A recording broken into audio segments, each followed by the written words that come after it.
The lights flickered in rhythmic spasms across the command deck of Aegis 7, Earth's final functioning orbital defense platform.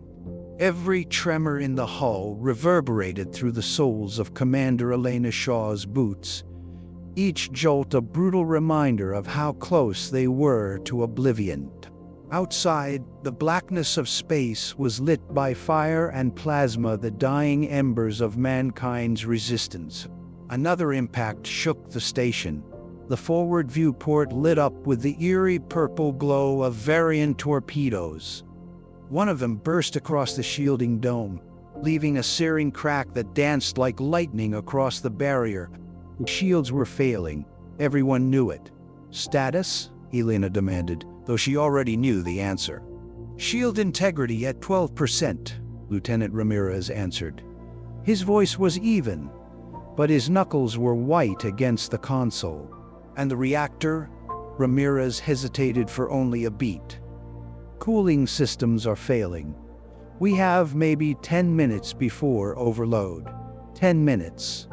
10 minutes before Aegis 7, the last nail holding together Earth's crumbling orbital defenses, ceased to exist. Elena braced herself against her console.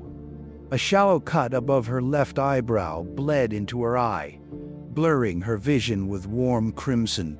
She didn't wipe it away. What was the point? She was already soaked in sweat, blood, and the grime of a losing war. She leaned forward, punching in commands to access the remaining ground defense reports.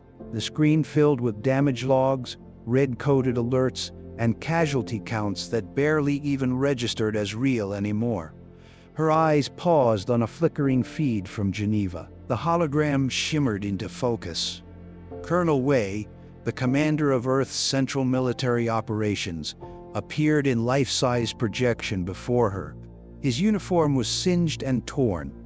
The image behind him showed flames licking at what remained of the United Earth Defense Force headquarters.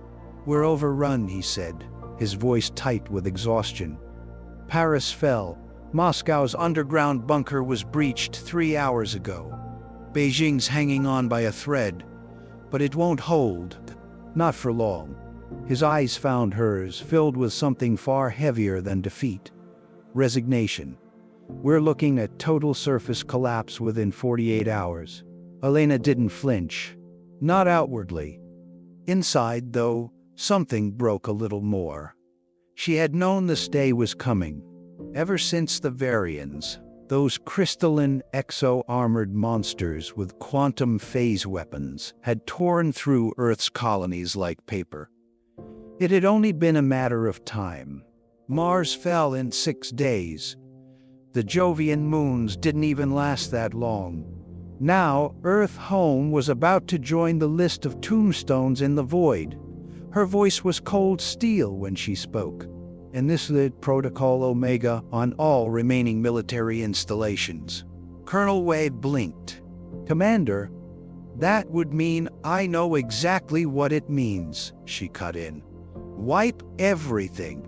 Destroy every scrap of tech, every research node, every AI node and database. Leave the Varians nothing, just ruins and ashes." Wei hesitated, then nodded solemnly. "Understood. Initiating Protocol Omega." The feed cut. Silence, save for the rumble of Aegis 7's suffering machinery.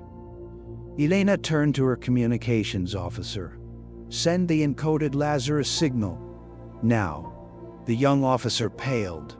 His fingers trembled, but he complied without a word. The Lazarus Protocol, a phrase known only to a select handful of commanders at the highest level. A phrase that marked the beginning of something not even the Varians could have seen coming. It was a gamble, a desperate measure, a whispered legend, a resurrection. "Sign. They're requesting our surrender." Elena's laugh was bitter, sharp. "Of course they are." "Put it through." The main view screen shifted. The cold, angular face of the Varian High Commander appeared. Its chitinous exoskeleton shimmered like cut glass. Four compound eyes studied Elena with a strange, analytical calm. "Human commander," it said, its voice filtered through the translator in precise robotic English. "Your resistance has been tenacious, futile, but noted. You will surrender your station and order the remaining human forces to lay down their weapons. The variant hegemony offers mercy to those who accept their place." Elena stood straight, wiped the blood from her brow, and stared the alien down with iron in her spine. "You don't know us," she said. The variant tilted its head. "Clarify. We don't do accepting our place." She cut the transmission. "Ramirez, divert all remaining power to the main cannon." He turned toward her, eyes narrowing. "Commander, even with full power, our cannon can't punch through their flagship's shields." "We're not aiming at the flagship," she replied, tapping in coordinates. "Target their primary command destroyer. The one running pattern matching analysis for the fleet." Ramirez's eyebrows rose, then furrowed with grim understanding. "Blind them." "Exactly. Buy time for Lazarus to do its job." Alarms howled through the station.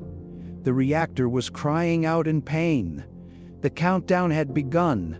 7 minutes to overload. Elena opened the all-hands comm channel. Her voice, steady as steel, echoed through the station. "This is Commander Shaw. IG-7 has served Earth with honor, and so have all of you. Evacuation protocols are now in effect. All non-essential personnel proceed to escape pods." People moved. Some ran, others stayed. She had known many of them would remain at their posts. They were soldiers. They knew what this moment meant. "It has been an honor," she said softly. They went to work, calm, professional, preparing the cannon for its final, impossible shot. Outside, the escape pods launched tiny sparks of hope, streaking down toward Earth's ravaged surface. "Target locked," Ramirez said. "Cannon charged to 130%. Firing solution complete." "Fire," Elena said.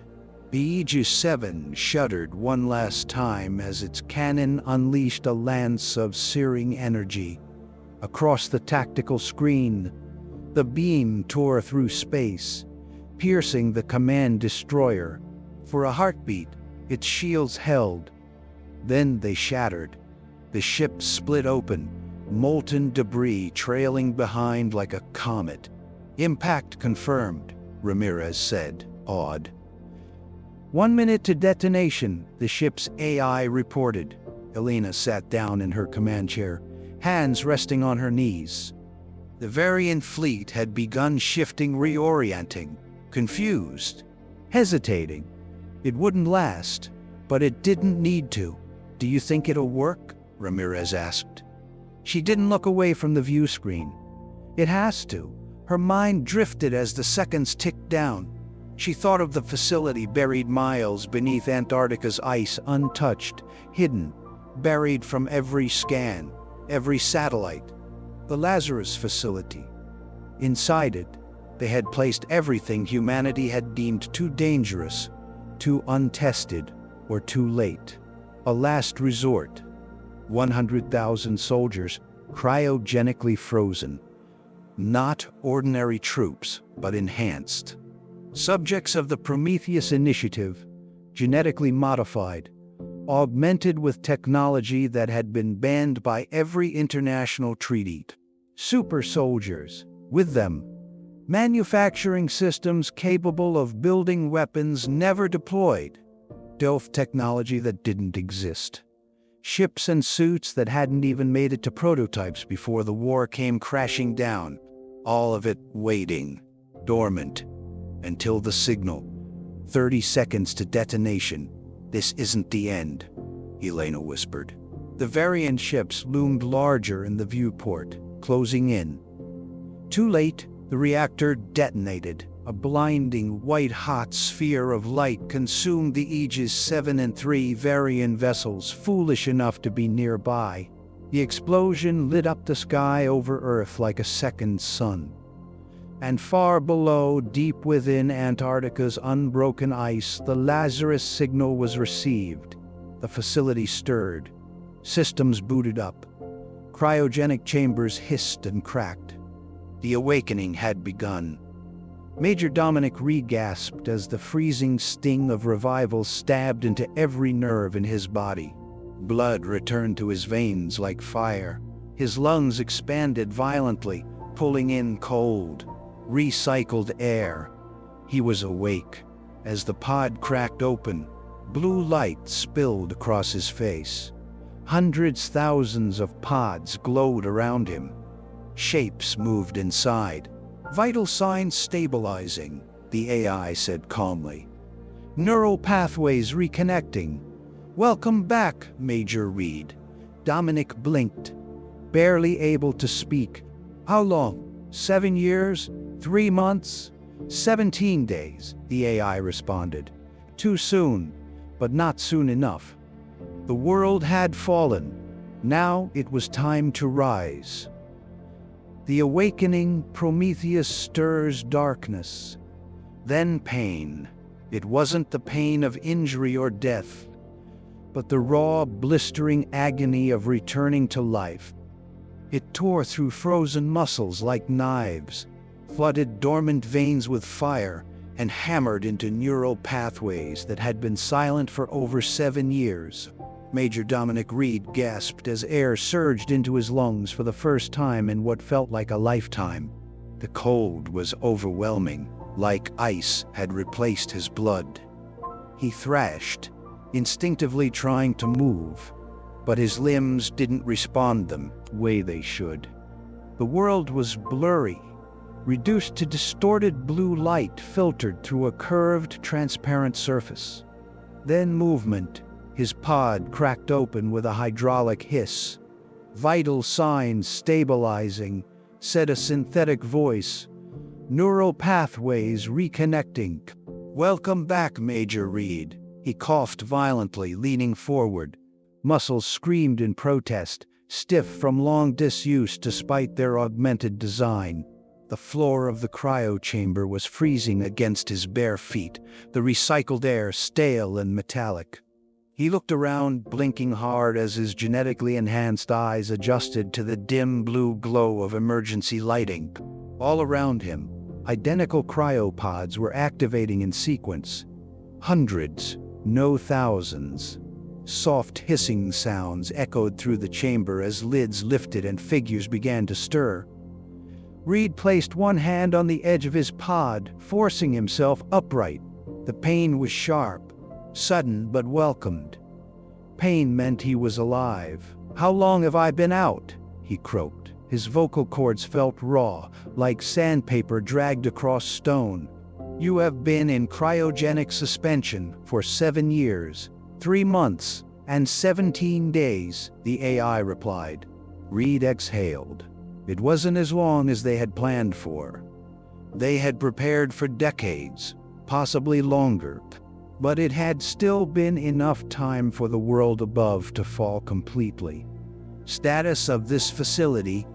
he asked, steadying himself as he stepped out of the pod. The movement was shaky. He clung to the support railing until his legs remembered how to work. "Operational," the AI confirmed. "All primary systems functional. Manufacturing bays active. Armory unlocked. Tactical data integration is in progress." He nodded slowly, processing that. His genetically augmented brain was sluggish at first, but rapidly picking up speed as the nanites in his bloodstream activated. The Prometheus protocol was kicking in. This wasn't just a group of elite soldiers waking up from a long nap. This was the resurrection of something fair, dangerous. He looked out across the chamber as more pods hissed open. Men and women staggered into the cold air, each one, like him, an enhanced soldier built under the Prometheus initiative. They had once been the best the military had to offer: Spec Ops, Black Ops, Commandos, deep cover assassins, tech operatives. Then their bodies had been rebuilt from the inside out. Stronger bones reinforced with carbon nanotubes, muscles laced with synthetic fibers, nervous systems running on quantum processors, reflexes beyond the capacity of even peak human performance. They weren't just soldiers anymore. They were something more, something evolved. "Major Reed," came a familiar voice. He turned toward it, instantly recognizing the woman approaching, Colonel Isabel Chen. Her movements were fluid, precise. She was already dressed in the base layer of her combat suit, its matty black surface clinging like a second skin. "Colonel," Reed nodded. "Welcome back to the world," she said. "What's the situation topside?" Her face hardened. "Not good. The Varians have full planetary control. Resistance ended about 6 years ago. They've been digging in ever since." Reed absorbed the news with a blank expression. His enhancements helped suppress emotional reaction, but deep inside, something still clenched. "And the civilians?" he asked, though he wasn't sure he wanted the answer. Chen hesitated. "About 30% of the population remains. The rest, killed during the invasion, or processed." Reed's eyes narrowed. "Processed?" They've been converting human cities into resource extraction centers, labor camps. Anyone deemed unfit is broken down for organic compounds. A cold rage settled in Reed's chest, not the chaotic anger of an ordinary man, but a focused, burning fury that moved through his enhanced mind like ice in a glass of fire. "How many of us made it?" he asked. "Revival rate was 97, Chen replied. "We have 93,600 combat-ready personnel, all fully Prometheus class." Reed looked up at the massive chamber again, filled with the sounds of soldiers stirring, suiting up, moving with military precision.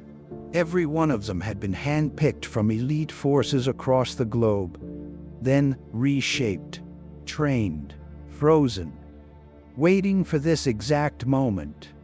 The moment humanity's real war would begin. Behind them, the wall of the chamber slid open with a soft hiss. Light spilled out, revealing a towering, armored armory. The suits, rows of matty black combat exoskeletons, gleamed under recessed lighting. Sleek, angular, and completely alien in design, each one looked less like armor and more like something out of myth. The Phantom suits. They were made of molecular-aligned carbon fiber and reactive polymers, each integrated with neural link systems, optical camouflage, auto-adaptive targeting, and close-quarter countermeasures. More than armor, they were extensions of the soldiers themselves. "Phantom suits are fully prepped," Chen said. "Weapons are hot. Manufacturing systems have been running since Lazarus was activated." Reed approached one of the suits, brushing his fingers along the surface. It responded with a soft hum, warming to his touch. He had only seen prototypes before cryo. To see them fully formed operational was surreal. "And the Vanguard protocol?" he asked, his voice low. "Active," Chen replied. "We've received encrypted comms from 23 Vanguard cells across the globe." "They've been waiting," Reed nodded. The Vanguard protocol had been the most audacious piece of Earth's last defense. Deep cover operatives posing as collaborators or workers, embedding into human populations under alien rule. Their job? Watch, wait, build networks, gather intelligence, and be ready for the awakening. "Then it's time," Reed said, turning back toward the rows of awakening soldiers. "Time to wake the beast." Over the next 12 hours, the facility transformed into a hive of controlled chaos. The cryopods continued to open in waves, each group quickly processed, debriefed, and directed to the gear stations. Phantom suits were calibrated to each individual's biometric profile. Neural links were tested and synced. Combat drills were initiated. Some soldiers struggled during the initial moments, nausea, disorientation, or resistance to the new neural integrations, but it passed quickly. They had been trained for this, prepared for years. In the command center, Reed stood before a glowing three-dimensional map of Earth. The world above was unrecognizable. Variant control hubs rose from the wreckage of major human cities, linked by glittering crystalline transit lines and fortified by alien defense systems. What had once been civilization was now an occupied planet divided into efficient districts of oppression. "They think they've won," Reed murmured. "They've grown complacent," Chen agreed. According to Vanguard intel, variant forces on Earth have been reduced by nearly 60%. Most of their fleet assets reassigned to other campaigns. Arrogant, predictable. They consolidated their command to reduce resource expenditure.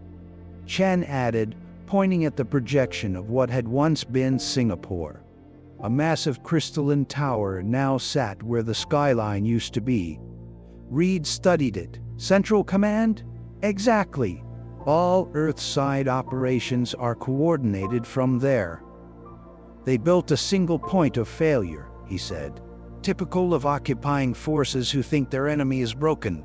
He turned away from the map, facing the room filled with command staff men and women who looked just like him.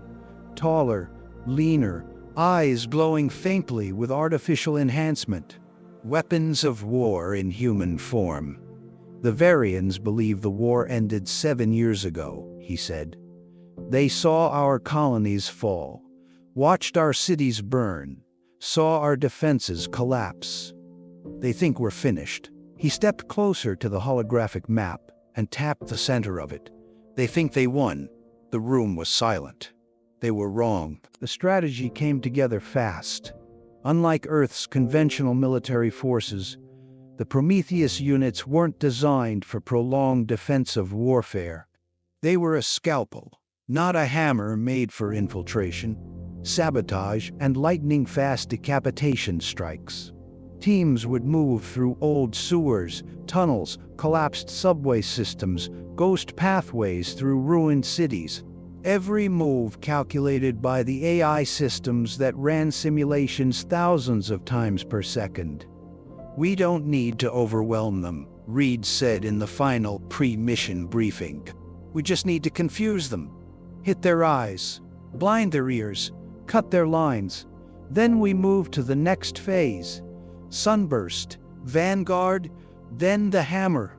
In the center of the facility, the soldiers began to gather. Thousands strong, each one encased in phantom armor, each one ready. Reed stood before them, eyes scanning across the sea of faces. Faces changed by war, by augmentation, by sacrifice. "You all know why you're here," he said, his voice amplified across the chamber. "You signed up knowing you might never wake up again, that if you did, it would be to a world already lost." He took a breath. "And here we are." A silence followed, deep and still. The Variants thought humanity was defeated. They thought we were primitive, fragile, disorganized. They were wrong. What they saw was phase 1. What they destroyed was the surface. His voice grew sharper, a blade in the dark. They didn't see what we became in the shadows, in the ice, in the silence. He raised his fist. "We are not just humanity's defenders anymore. We are its evolution, the next step. We are what happens when you push our species to the brink." Around him, a low rumble of agreement rose from the ranks. Reed's voice thundered now. "Today we don't fight for survival. We fight for vengeance, for the future, for every man, woman, and child they thought they could erase. He looked up as the lights of the facility shifted, emergency blue replaced by clean white. The awakening was complete. Operation Resurrection begins in 6 hours, Reed said. Gear up, load out, and prepare to show the galaxy what happens when you corner humanity. Phase 1, Ghosts in the Rubble. The ruins of downtown Seattle were quiet, too quiet for a city that once pulsed with life. Towering skeletons of glass and steel stood like broken monuments to a world lost. Ivy crept through cracked pavement. Ash still coated the streets in places where fires had long since died. And high above it all, the Variant patrol drone hummed silently past, scanning. It saw nothing. It wasn't programmed to look for what moved beneath the surface. Below, in the dark shadow of a collapsed parking structure, 4 figures in matte black suits moved with silent efficiency. Their armor shimmered slightly as it adjusted to match the color and texture of the concrete walls, their presence a blur even to the enhanced sensors of alien tech. Strike Team Alpha. Call sign. Ghost Lance. Visual on patrol. Whispered Sergeant Maya Torres through her neural comlink. Her voice never broke the silence of the ruined city, transmitted only as thought. 4 targets. Standard formation. Moving west, slow pace. Her squad replied with simple neural pings, acknowledgement signals faster than spoken words. Their thoughts moved in sync, like pieces of a single mind. Maya crouched beside a rusted-out vehicle, its frame half buried in rubble. Her optics zoomed, mapping every heat signature, every pulse of alien tech embedded in the crystalline exoskeletons of the Varian soldiers. 7 years ago, she'd watched helplessly as these things wiped out an entire company of elite UEDF Marines in a matter of minutes. Today, she was different. Better. Prometheus changed her. What she lacked in numbers, she now made up in raw capability. The Varians were advanced, yes, but they weren't gods. Targets marked, came the voice of Corporal Jen, her recon specialist.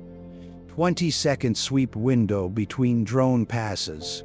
Movement pattern suggests they're not expecting contact. Of course they're not, Maya muttered. They think they own this planet. She gave the signal. The entire team moved at once, shadows in motion. They darted forward, staying low, avoiding open areas, slipping between debris like water through cracks. The first Varian never saw her coming. One moment it was stepping over a pile of rubble. The next Maya was behind it, vibroblade in hand. The blade's edge vibrated at ultrasonic frequency, enough to slip between the crystalline plates of the Varian's neck. One clean strike, and the alien collapsed in silence. 2 more Varians turned too late. A whisper, quiet Gauss pistol fired twice. Precision shots. Each round shattered the alien's central neural clusters. They dropped like puppets with cut strings.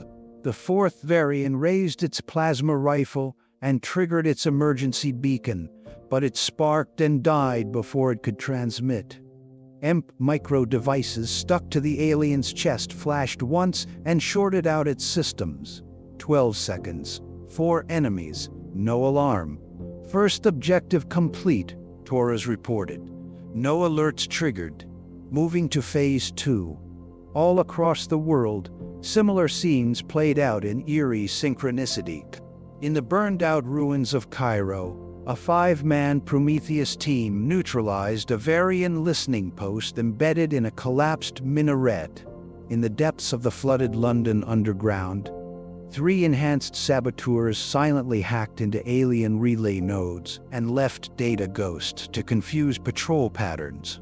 In Tokyo, A pair of operatives used prototype pulse rifles to disable a transport convoy in under 20 seconds, then vanished into the mist before reinforcements arrived. A pattern. Hit fast, stay silent, disappear. The goal wasn't to start a war, it was to blind the enemy, confuse them, make them doubt their own dominance. In the subterranean command center beneath Antarctica, Major Dominic Reed stood before a massive tactical display, his enhanced eyes tracking each blue light as it flickered into confirmation. Success. Success. Success. Phase 1 is proceeding as planned, he said aloud. Colonel Chen stood beside him, eyes on the auxiliary screen showing real-time suit feeds. 97% of initial engagements succeeded. No coordinated alien response so far. The Varians are still trying to piece it together. They won't be able to, Reed said. Not before Phase 2. He turned to the operations console. Authorize Sunburst Protocol. Chen hesitated just a moment.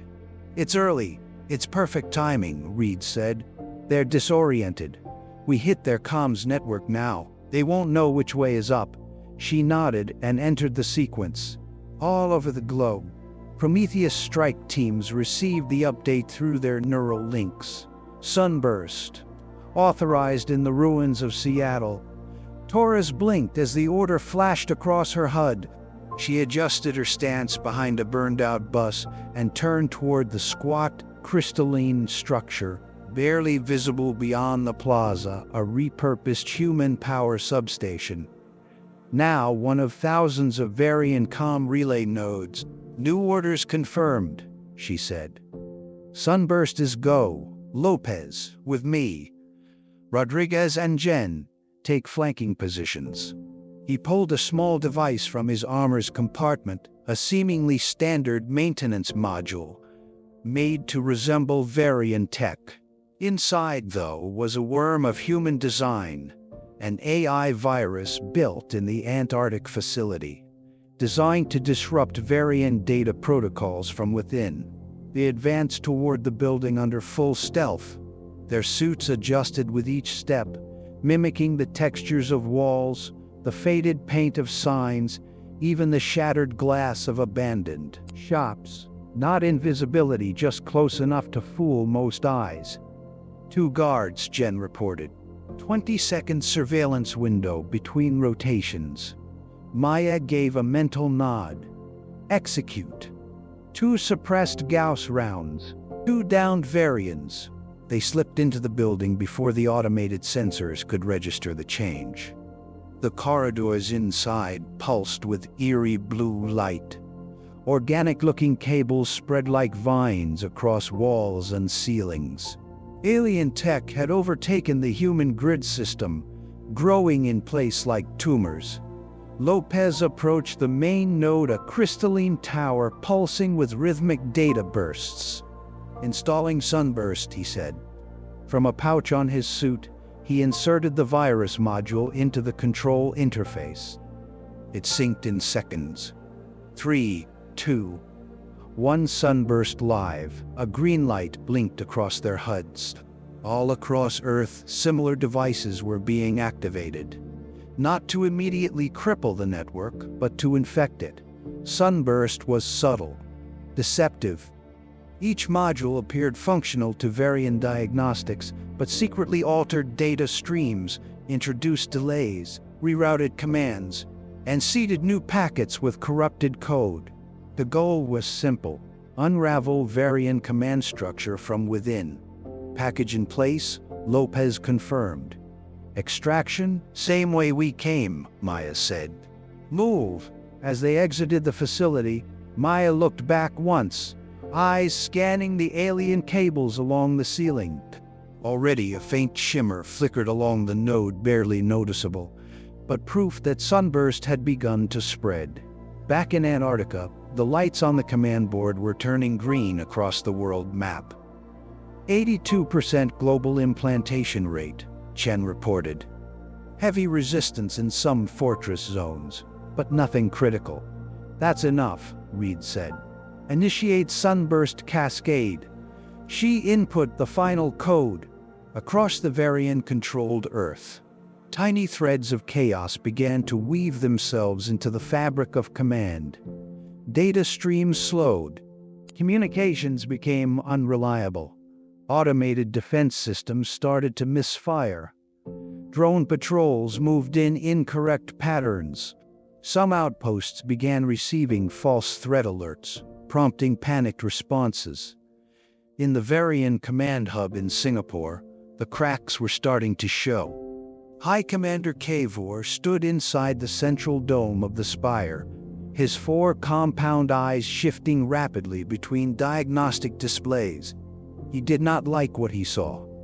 Communication disruptions across 7 sectors reported his second. Automated systems failing in cascading patterns. Kavor's limbs twitched in agitation. Deploy reserve garrisons. Initiate full alert status. We can't, High Commander, the second replied. Command protocols aren't reaching outposts. We are effectively isolated. Kavor's posture sagged for the first time in years. How is this possible? Meanwhile, in the silent depths beneath Antarctica, Reed watched it all unfold with cold satisfaction. The sunburst cascade is working, he said. They're blind, disconnected, disorganized. Colonel Chen nodded. Perfect timing for Phase 3. Reed turned to the operations staff. Deploy strike forces. The ice above began to shift. Massive hangar doors, untouched for over 7 years, slowly slid open. Beneath the frozen wastes, aircraft and ground vehicles, hidden for nearly a decade, roared to life. Sleek airframes powered by experimental propulsion. Walkers built for urban combat. Troop transports designed to deliver Prometheus teams into war zones with terrifying speed. The world was waking up. Across hidden bunkers in the Rockies, Andes, Alps, and Siberia, similar deployments were occurring. Vehicles launched from tunnels. Strike teams moved out. The next wave of combat had begun.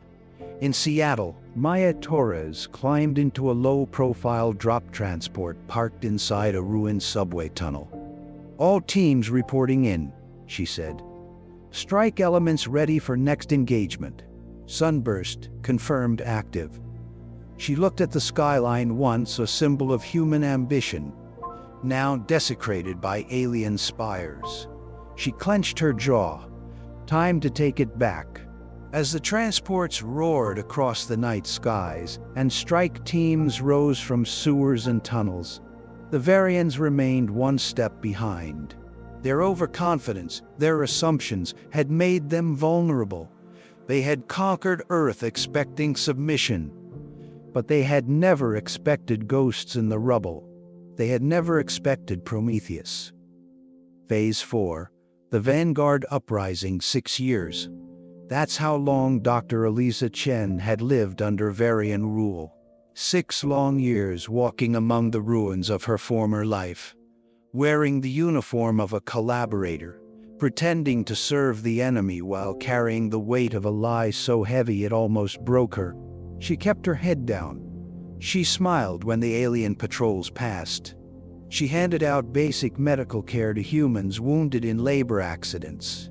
And she kept her tone neutral when the Varian supervisors barked orders in their hollow, translated voices.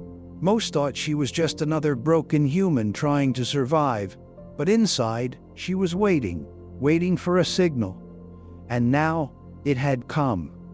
Her neural implant, disguised as a basic Varian work identification chip, buzzed faintly behind her right ear. The sensation was subtle, nearly imperceptible to anyone who wasn't trained to recognize it. Lazarus is awake. Elisa ducked into a narrow alley between 2 dormitory buildings, careful to avoid the cameras. The structures, once standard housing complexes in what had been Hong Kong's Midtown district, now served as containment zones for human laborers, 30,000 people crammed into tight quarters. most working 10 to 14 hours a day in the alien resource plants. The alley was empty. She reached under her gray uniform, pulled out a tiny circular device hidden in a sewn-in pocket, and pressed her thumb into the center. A quiet click. No lights, no sounds, but a highly encrypted burst signal pulsed from it, bouncing off pre-designated Varian relay points in a pattern calculated to appear as standard background noise. Within seconds, dozens of similar devices activated across the labor sector. The Vanguard cell was awake. An hour later, Elisa stood inside a hidden room beneath an old subway maintenance tunnel, deep under the sector's primary dormitory cluster. Around her stood 20 men and women. Some were former engineers, others were military personnel in disguise. A few had been scientists, communications experts, or infrastructure specialists before the fall. Now, they were soldiers of a different kind, resistance operatives who had spent years embedded in the heart of the occupation. No one spoke until the room was secured. Then Elisa stepped forward. "It's time," she said, her voice low but firm. "Lazarus has been activated. Prometheus soldiers are operational and striking Varian assets across the globe. We're not alone anymore." A map of the sector illuminated on a holo projector in the center of the room. The lines showed the layout of the dormitories, the alien-administered processing center, the energy plant, and the exits that had been sealed off by Varian order. "Our objective is twofold," Elisa continued. "Disrupt Varian response units in the sector and evacuate as many civilians as possible before heavy fighting arrives. Prometheus teams will be hitting the processing center and the central transit node in the next 24 hours. We have until then to move 30,000 people to safe zones." Li Wei, once a structural engineer, now Elisa's second in command, crossed his arms. "That's a big number. We've never moved more than 500 at a time." "I know," Elisa said, "but we've spent 6 years preparing for this. Every tunnel we dug, every false wall we built, every maintenance access point we mapped, it all comes down to today. We can do it," Wei said after a moment. "But we're going to lose people if anything goes wrong." "We're going to lose people no matter what," Elisa replied. "But if we do nothing, they all die, or worse." A silent beat passed. Then heads began to nod. "Operation Shepherd begins now," Elisa said. Elsewhere around the globe, similar scenes were playing out in resistance cells hidden within the Varian occupation zones. In Sao Paulo, a Vanguard doctor triggered a signal from a medical terminal, activating a cell embedded in a hospital-turned-processing hub. In Lagos, a former satellite technician took a welding torch to the back wall of a generator station, revealing a door long thought sealed. In Berlin, a cook in the Varian-controlled food distribution depot keyed in a false inventory code, and 20 underground storage units unlocked simultaneously. Each cell moved swiftly, activating pre-planned escape routes, weapon caches, and civilian staging points. The uprisings weren't spontaneous. They had been choreographed for years under the noses of the alien occupiers. In Antarctica, Major Dominic Reed watched the Vanguard map light up, 79% of known Vanguard cells reporting active, Colonel Chen said. Evacuations underway. Sabotage actions initiated in 12 sectors. Reed folded his arms. The Varians won't recognize the pattern in time. Their comms network is still choking on sunburst. They're treating these like spontaneous human riots, Chen added. Not coordinated resistance. That's exactly what we want them to think, Reed said. In Hong Kong, night had fallen. To the Varians, the darkness meant nothing. Their visual systems operated across a wide band of the spectrum, but for the humans, especially those who had grown used to living under strict curfews and watchtowers, It was a veil of freedom. Under the cover of shadow, the Vanguard moved. Elisa and her team had cleared Sector 12, formerly a technical college, now a labor quarter. They had guided nearly 4,000 civilians into the old metro tunnels, lighting the way with silent markers, careful not to draw the attention of the overhead patrols. "Medical bays full," reported Kieran, a former trauma nurse turned resistance medic. "We've got at least 20 kids with respiratory issues. Old insulation's breaking down. Route them through B-Line Tunnel 3, Elisa ordered. It's got better airflow." She stepped aside as another line of evacuees entered the hidden access corridor, guided by resistance volunteers. Children clung to mothers. Old men leaned on makeshift crutches. People moved quickly, but they were scared. Many still didn't fully understand what was happening. "What do we tell them?" one of the younger Vanguard members asked her. "Some of them think it's another relocation, that the Varians ordered it." Elisa looked back at the civilians' faces, gaunt, eyes hollowed by years of hopeless labor and loss. "Tell them the war's not over," she said. "Tell them we're taking Earth back." A Varian patrol passed within 50 feet of one of the tunnel access points but saw nothing. Vanguard engineers had learned to mimic Varian surveillance distortion fields, masking infrared and sound signatures. They were ghosts in the machinery now, using Varian arrogance against them. Back on the surface, resistance saboteurs executed their part of the plan. Power junctions overloaded, creating blackouts in the resource districts. Storage facilities mysteriously locked down. Drone launch platforms glitched, rebooted, and failed to engage. In Singapore, the Varian High Commander slammed his appendage into a control panel. "Human systems are failing across all sectors," reported his subordinate. "Not human," the High Commander growled. "These are not malfunctions. This is coordinated." "But how?" the subordinate asked. "Their capabilities were underestimated," the High Commander finished. Back in Hong Kong, Vanguard operations reached critical mass. Inside the sector's administrative building, a crystalline monolith once housing municipal archives, Vanguard operatives, disguised as technicians, had planted 3 small cylindrical charges. Not enough to destroy the structure outright, but enough to sever its uplinks to the Varian local command web. At exactly 2, all 3 charges detonated. The tower's core dimmed. Communications inside the district died. The Varian patrol units staggered, confused, disconnected. In the tunnels below, Elisa got the alert. "Processing centers blind," said Wei. "All Varian data nodes in the sector are offline. Time to move the last wave," Elisa said. "Get the medical evac ready. We're out of time." Outside, low rumbles echoed across the night sky. Far above the clouds, sleek shapes moved in formation, Prometheus aircraft. They were here. At dawn, the first Varian reinforcements arrived from the nearest command outpost. But the entire labor sector had gone dark. No communications, no worker activity. The processing center was empty.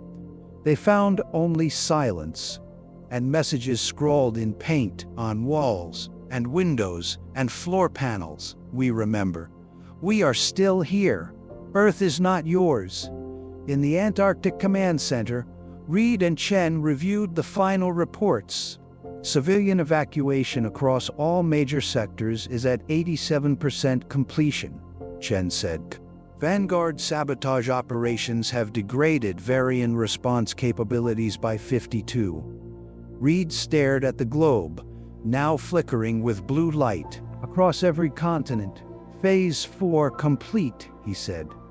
Chen looked over at him. "And Phase 5? Reed's jaw clenched. "Time to hit their lifelines. Phoenix Rising, the Moon Wakes." Admiral Zeekstroll stood on the bridge of the Varian command vessel Triumph Eternal. a veteran of 17 planetary conquests and dozens more orbital sieges.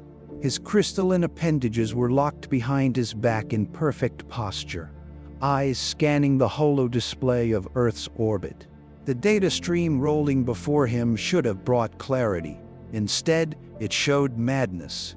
The human resistance long believed broken had erupted across the planet in a coordinated wave of attacks.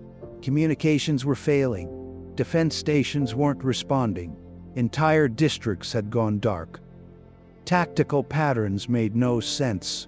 The rebels weren't using old-world weapons or scavenged gear. They were deploying advanced technology the Varians had never cataloged. None of it added up. Planet-wide disruption in Varian command chains, his second-in-command reported. 94% of surface command hubs are offline. No response from auxiliary command in Johannesburg, Sao Paulo, or Tokyo. Singapore node is under siege. Commander Kavor is unresponsive. Zeekstroll turned slowly, clicking in quiet agitation.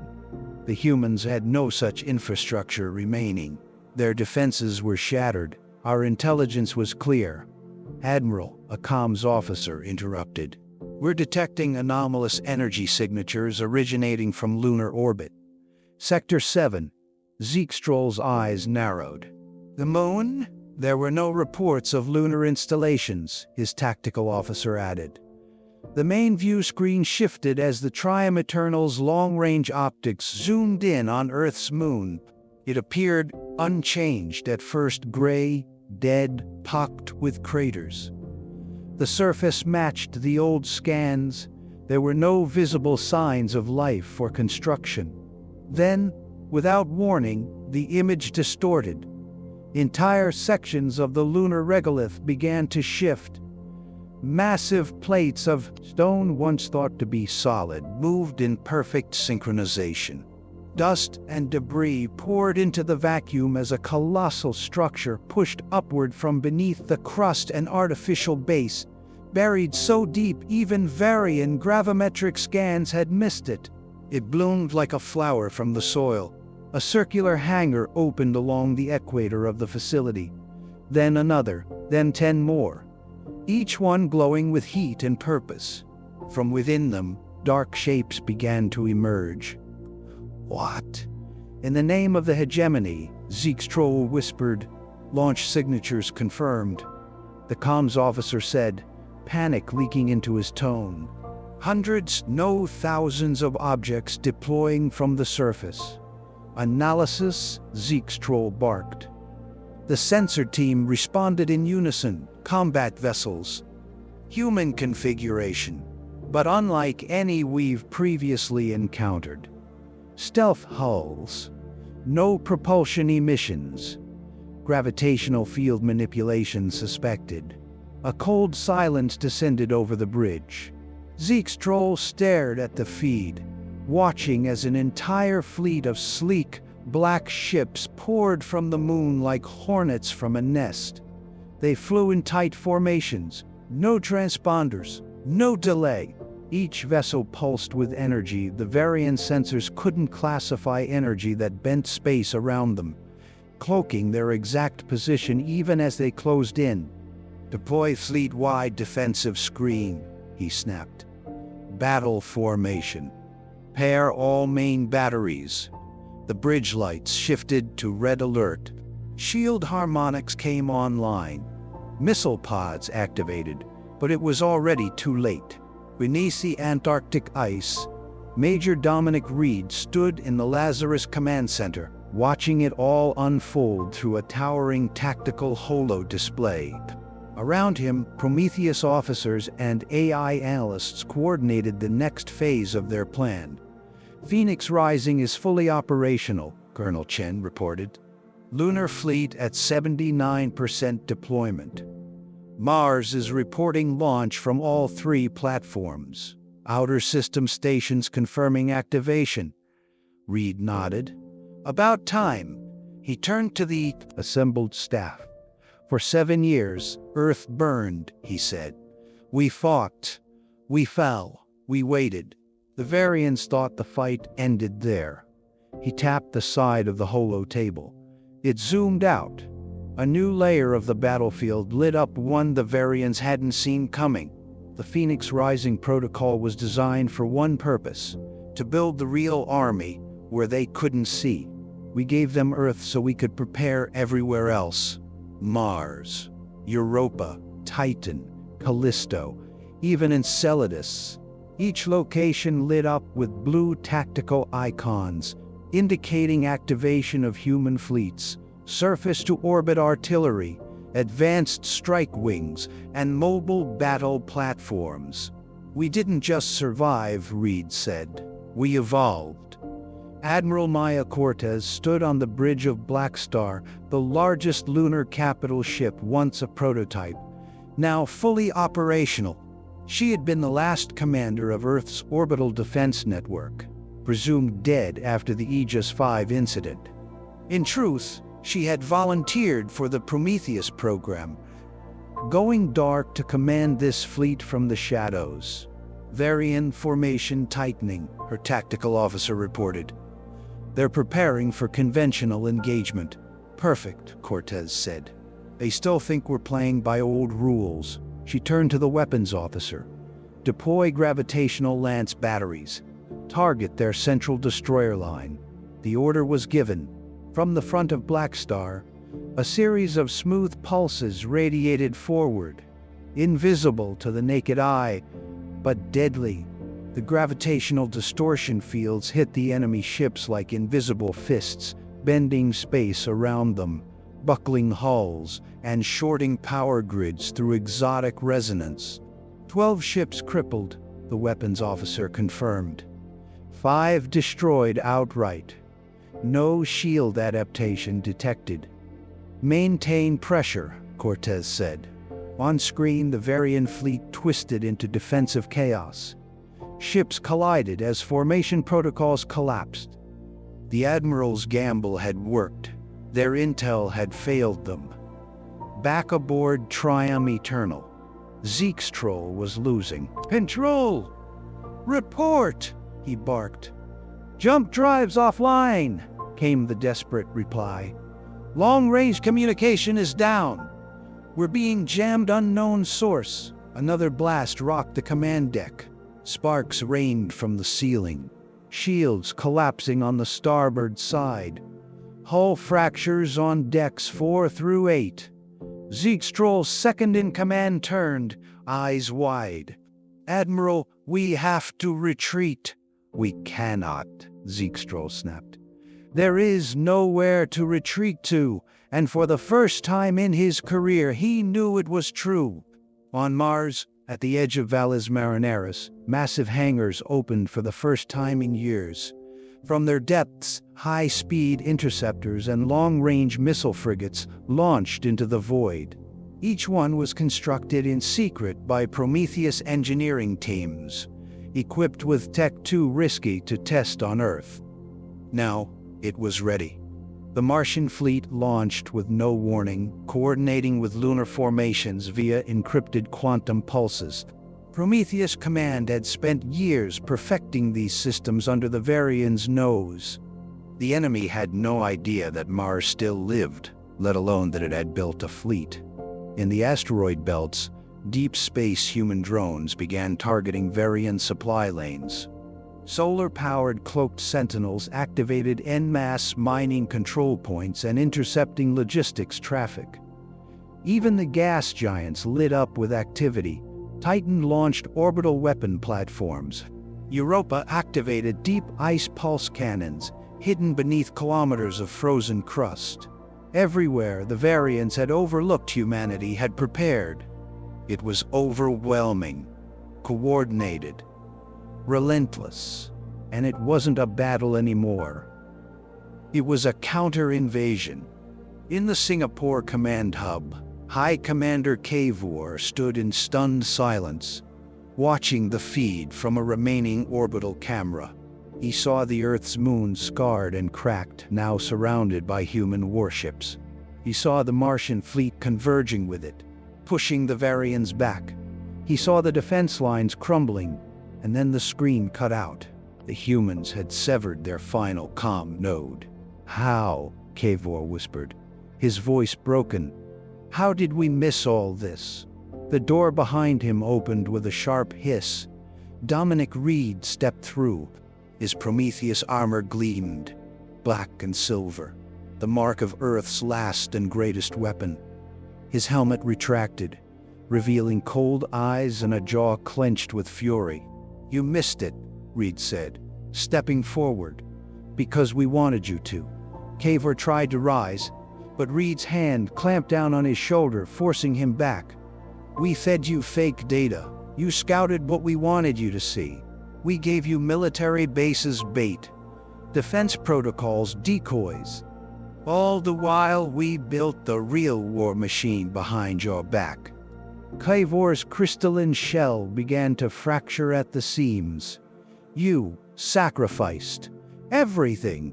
"No," Reed said. "We sacrificed enough." He turned toward the view window, watching as a Varian capital ship broke apart under sustained lunar fire. "Your hegemony thought humanity was weak, that we'd roll over and die." Reed leaned in, voice low and final. "We were never dying. We were waiting. The price of survival. What it means to be human." The city of Geneva had changed. The towering skyscrapers that once glistened with glass and steel now stood scarred by war. Craters pocked the streets. Entire districts remained without power. Smoke still rose from distant suburbs, but for the first time in 7 years, the sky was clear of Varian vessels. Flags bearing the insignia of the Prometheus Initiative fluttered in the cold breeze. Human flags. Real ones. Inside the rebuilt United Command Complex, Major Dominic Reed stood at the main balcony, his arms folded behind him as he looked out over the Capitol. Beneath his feet, the city buzzed with motion construction crews, military convoys, and aid teams moving like veins beneath the skin of a body rediscovering life. Colonel Isabel Chen stepped beside him.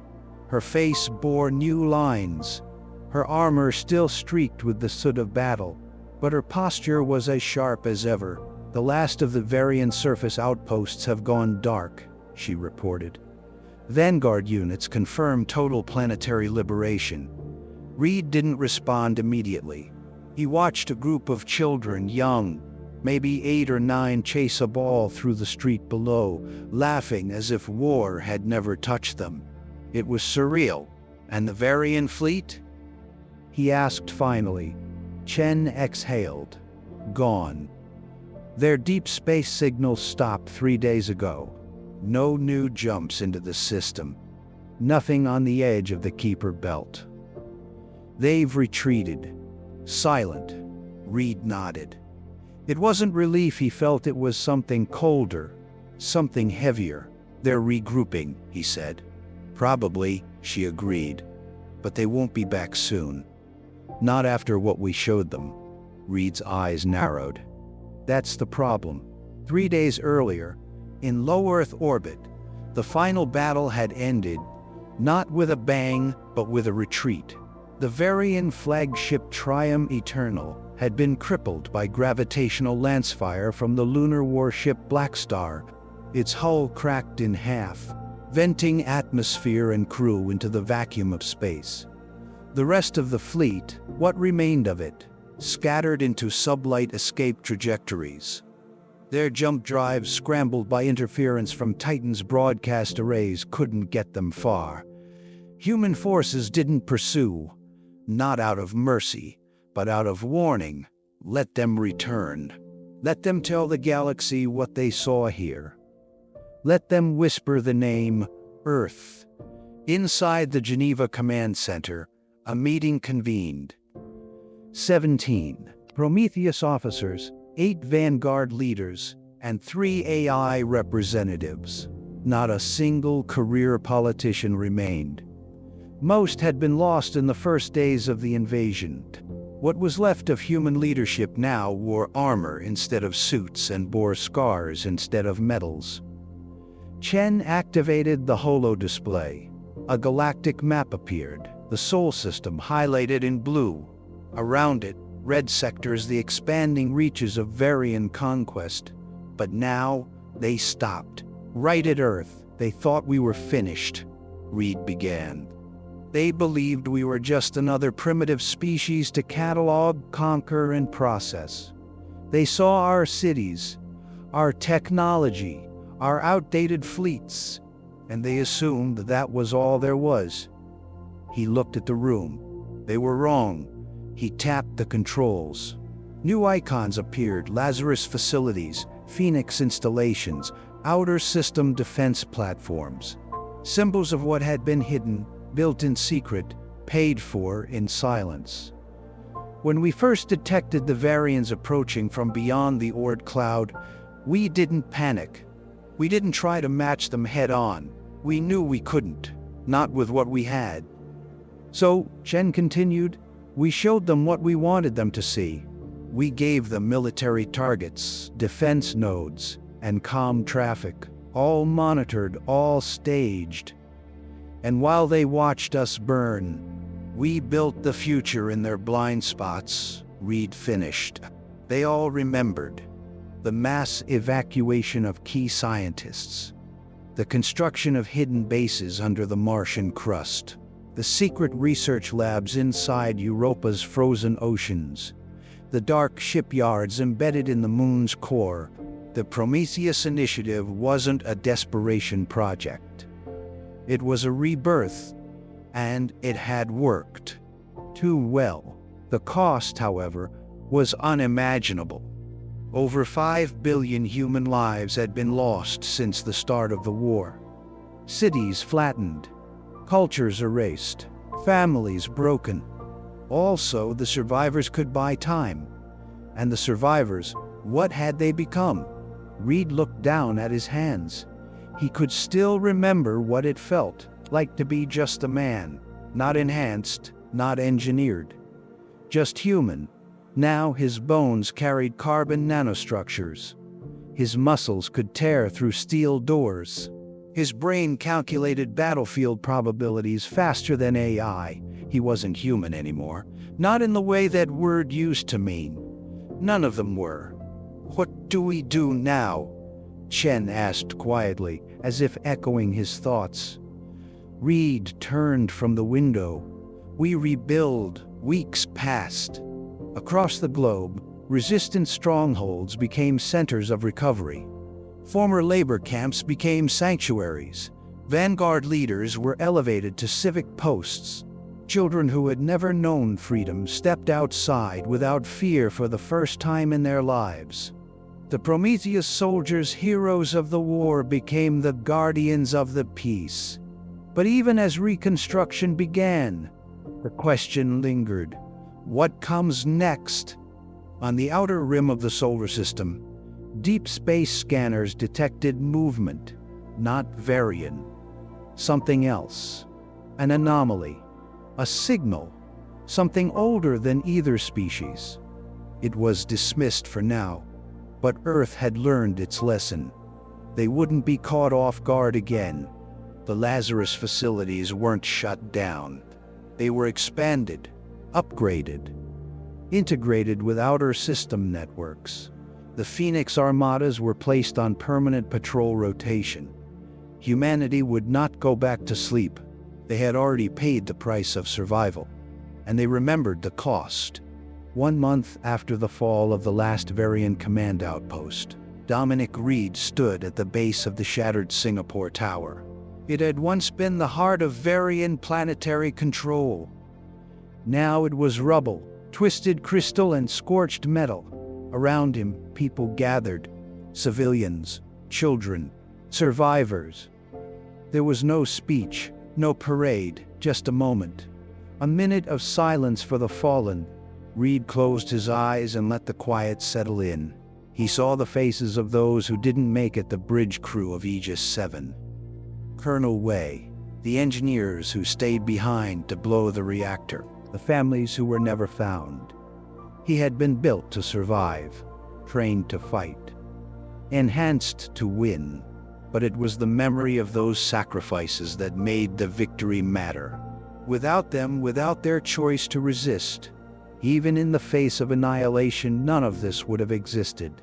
This wasn't just about advanced ships or powerful suits. This was about something older, deeper, the human spirit. It's not just a phrase. It's not just a story to comfort the defeated. It's a truth.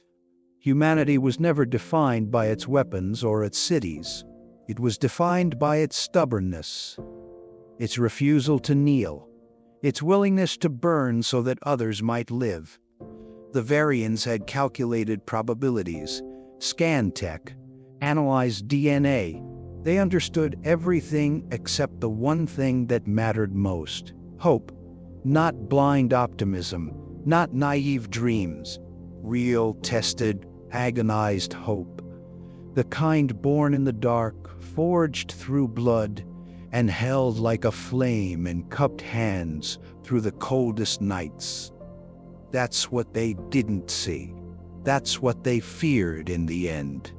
Not Earth's armies, but Earth's people. The lesson: years from now, historians would try to understand the Lazarus War. Some would focus on the military strategies, others on the science, the biotechnologies, the shipyards. But the real lesson wasn't in the tech logs. It was in the silence that followed the victory, because in that silence, humanity asked itself, what does it mean to survive? Not just in body, but in soul. Their pasts, their biology, their identities. But survival wasn't the end game. Question became, how do you remain human after becoming more than human? And that was the final challenge. On the balcony of a rebuilt academy, Reed spoke to a class of young cadets, not about tactics or enhancements, but about choice. You will have power, he told them. You'll wear suits that can level mountains. You'll fly ships that dance between gravity wells. You'll carry weapons no one's ever seen. He paused. But none of that matters, he said. If you forget who you're fighting for. A hand went up. A young girl, barely 15. Who are we fighting for, sir? She asked. Reed looked out across the city. For a moment, he saw the smoke again, the screams, the fire. Then he saw a mother and child sharing food in the market. A young couple planting a tree in the center square. A boy helping an elderly man to his feet. We're fighting, Reed said. For those who can't fight for themselves. For the future. For the right to stay who we are. That was the real victory. Not beating the Varians, but remembering why they needed to be beaten in the first place. Epilogue. For Earth, somewhere in deep space, the Varian High Council received the final transmission from the Sol system. It wasn't a declaration of war. It was a warning. A message in perfect Varian script, broadcast across secure channels they thought unbreachable. Feeling words. This world remembers everything. And behind it, one symbol burned into the transmission header. The Earth, whole, unbroken, alive.